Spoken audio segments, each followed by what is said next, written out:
Good morning students. आज हम भारतीय संविधान में आगे देखते हैं।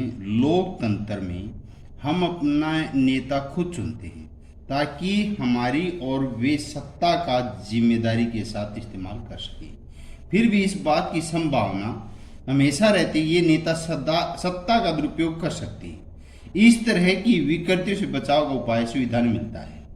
राजनेताओं द्वारा सत्ता के इस दुरुपयोग से लोगों के साथ भारी अन्याय हो सकता है। इसका एक उदाहरण नीचे दी गई चित्र कथा पटकथा में देखा जाता है। एक क्लास के अंदर कक्षा में दिखा रखा है। कक्षा के अंदर कैसे कैसे काम होता है देखिए। सुरेश अपनी कक्षा का मॉनिटर है। एक कक्षा में एक मॉनिटर चुना जाता है। वह दबंग किस्म का लड़का है यानी घमंडी।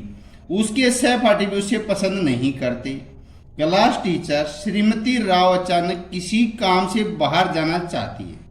वह सुरेश को सब बच्चों का ख्याल रखने के लिए बोलकर चली जाती है। सुरेश मौके का फायदा उठाता है और अनिल को तंग करने लगता है क्योंकि वो मॉनिटर बना रखा था। तो अनिल, आज मैं राव मैडम से तुम्हारी शिकायत लगाने वाला हूं, लेकिन मैंने किया क्या है? कौन कहता है? अनिल। तो श्रीमती राव के लौटने पर जब आप कक्षा से बाहर गई हुई थी तो अनिल शोर मचाकर सबको परेशान कर रहा था। उसने मेरी बात भी नहीं सुनी। ये कौन कहता? सुरेश। अनिल, आज तुम्हें पूरी छुट्टी के बाद यही रुकना पड़ेगा। मैडम कहती है तुम आज 100 बार लिखोगे कि मैं मॉनिटर को तंग नहीं करूंगा।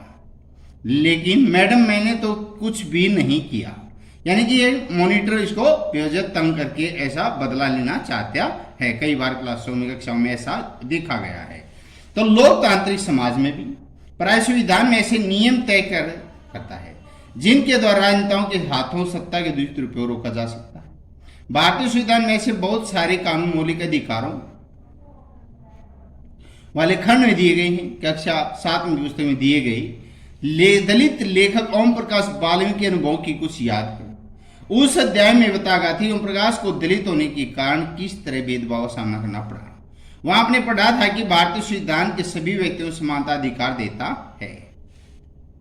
हमारा संविधान कहता है धर्म, नस्ल, जाति, लिंग और जन्म स्थान के आधार पर देश के किसी भी नागरिक के साथ भेदभाव नहीं किया जा सकता। इस प्रकार समानता अधिकार भारतीय संविधान में दिया गया है, एक मौलिक अधिकार है।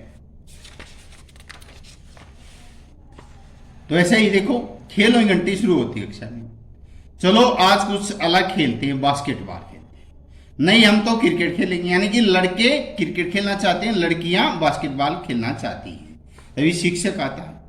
शिक्षक विवाद को हल करने के लिए दोनों पक्षों को हाथ उठाकर अपनी राय बताने के लिए कहते हैं। अपनी अपनी हाथ उठाओ, कौन क्या खेलना चाहता है। यह तो होना ही था। लड़कियां कहती हैं लड़कों की संख्या कक्षा में ज्यादा है, इसलिए इनकी मनमानी होती है। हाँ, हम जीत गए। ये जीत गए, लड़के कहते हैं। हमें सदा वही करना पड़ता है जो लड़के चाहते हैं क्योंकि उनकी संख्या कक्षा में ज्यादा है। इसलिए मैडम को फैसला लेने का कोई और तरीका सोचना चाहिए ताकि हमारी इच्छा पर भी गौर किया जा सके। इसको देखते हुए हमें ऐसा सोचना चाहिए कुछ दिन, यानी कि एक हफ्ता हम इनका गेम खेलेंगे, एक हफ्ता हम उनका गेम खेलेंगे, या अलग अलग आप अलग अलग गेम खेल सकते हैं। लोकतंत्र संविधान का एक महत्वपूर्ण काम यह होता है कि कोई भी ताकतवर समूह किसी दूसरे कम ताकतवर समूह या लोगों के खिलाफ अपनी ताकत का इस्तेमाल न करे। नीचे दिए गए चित्र पटकथा में किसी वितरित घटना दिखा रखी, इस बात को लिख समझा गया है। यहाँ पर इस तरह के अस्त व्यस्त हालात का लोकतांत्रिक समाज में पैदा होते हैं जब बहुमत वाला गुट लगातार ऐसे फैसले लागू करता है जिनमें अलग से कोई सहमति नहीं होती और उनका नुकसान होता है। जैसा इस चित्र पट में पता चलता है, बहुमत की निरंकुशता, यानी जिसका बहुमत होता है उसी की जीत होती है। खतरा समाज में बना रहता है। संविधान में दिए गए इस नियमों के इस बात का ख्याल रखा जाता है कि अल्पसंख्यक कम संख्या किसी ऐसी चीज से वंचित नहीं रह जाए जो बहुसंख्यकों के अल्पसंख्यकों बहुसंख्यकों इस निरंकुशता दबदबे प्रतिबंध लगाना भी संविधान का महत्वपूर्ण कार्य है। यह दबदबा एक समुदाय द्वारा दूसरे समुदाय के ऊपर भी हो सकता है जिसे अंतर सामुदायिक वर्चस्व कहते हैं, या फिर एक ही समुदाय के भीतर कुछ लोग दूसरों को दबा सकते हैं जिसे सामुदायिक वर्चस्व कहते हैं।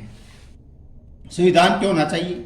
इसका महत्वपूर्ण कारण यह है कि हम खुद को अपने आप से बचा सकते हैं। यह बात सुनने में जरा अजीब लगती है। असल में इसका मतलब यह है कि कई बार हम किसी मुद्दे पर बहुत तीखे ढंग से सोचने लगते हैं। ऐसे विचार में व्यापक हितों के लिए नुकसानदेह हो सकते हैं। संविधान हमें ऐसी भावना बचाने की मदद करता है। इसे समझने के लिए नीचे चित्र करा दीजिए। शबनम दुविधा में है, उसे कुछ तय करना है। कल की परीक्षा है, मुझे 2 अध्याय पढ़ने भी हैं, लेकिन इस अध्याय समय में तो मेरा पसंदीदा टीवी पर कार्यक्रम आ रहा है। यानी इस समय क्या टीवी पर कोई बहुत ही बढ़िया सीरियल या फिल्म या कुछ और आ रहा है, मैं इसे देखे बिना भी नहीं रह सकती।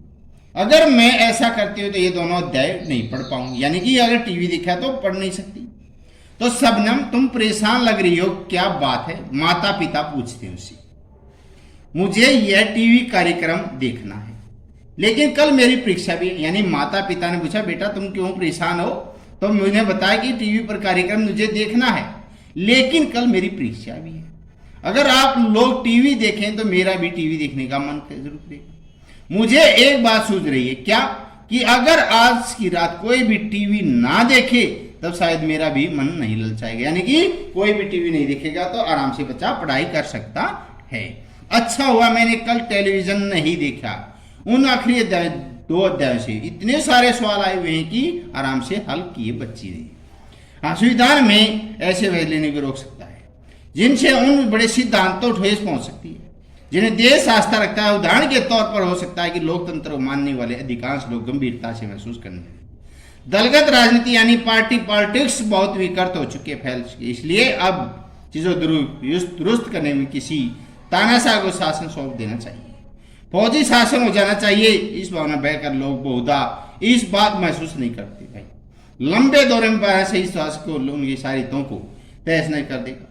एक अच्छा संविधान देश की बुनियादी संरचना को इस तरह उन्माद से बचाता है। यह एक ऐसे प्रावधानों को आसानी से पलट नहीं देता जिसके जरिए नागरिक अधिकारों का आश्वासन मिलता है और उनकी स्वतंत्रता की रक्षा करता है। इस चर्चा में आप देखेंगे संविधान किस भी लोकतांत्रिक समाज कितनी महत्वपूर्ण भूमिका निभाता है। आप प्रश्न देखिए। राज्य क्या है? एक ऐसी राजनीतिक संस्था जो निश्चित भूभाग रहने वाले संप्रभु संपन्न लोगों को प्रतिनिधि करती है। मौलिक अधिकार देश के नागरिक होने वाले नाते नागरिकों को प्राप्त अधिकार दिए गए। भारतीय नागरिक मौलिक अधिकार हैं जो संविधान में दिए गए। हमारे समानता का अधिकार, जाति का, रंग का, लिंग के आधार पर सभी समान है। स्वतंत्रता कहीं भी हम आ जा सकते। शोषण के विरुद्ध अधिकार है, यानी किसी काम में शोषण नहीं करना चाहिए।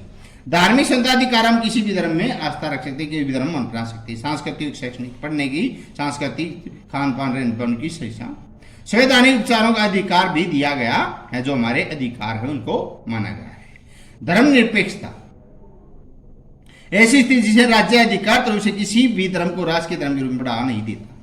भारतीय संविधान के कुछ महत्वपूर्ण तथ्य है। संविधान सभा 9 दिसंबर 1940 को संविधान सभा सदस्य विभाजन से पहले 389, विभाजन के बाद 324, संविधान सभा अध्यक्ष डॉक्टर राजेंद्र प्रसाद, प्रारूप समिति के अध्यक्ष डॉक्टर भीमराव अम्बेडकर, संविधान बनकर तैयार 26 नवंबर 1949 को, जिसे संविधान का निर्माण में 2 वर्ष 11 महीने 18 दिन लगे। लागू हुआ 26 जनवरी 1950 को हमारा संविधान लागू हुआ। किसी लोकतांत्रिक देश को संविधान की जरूरत क्यों पड़ती है? किसी लोकतांत्रिक देश निम्नलिखित कारण है। संविधान उन आदर्शों को सूत्रबद्ध करता है जिनके अनुसार नागरिक नए देश की निर्माण इच्छा सपनों के अनुसार करते हैं। संविधान देश की राजनीतिक व्यवस्था को तय करता है। लोकतांत्रिक देशों में संविधान ऐसे नियम तय करता है जिसके द्वारा राजनेताओं के हाथों सत्ता दुरुपयोग को रोका जा सके। लोकतंत्र में संविधान देश के सभी नागरिक समानता का अधिकार देता है। लोकतंत्र में संविधान शोषण के नागरिकों की रक्षा करता है। लोकतंत्र में संविधान मानवीय मूल्यों के संरक्षण में भी कार्य करता है। आज यही था।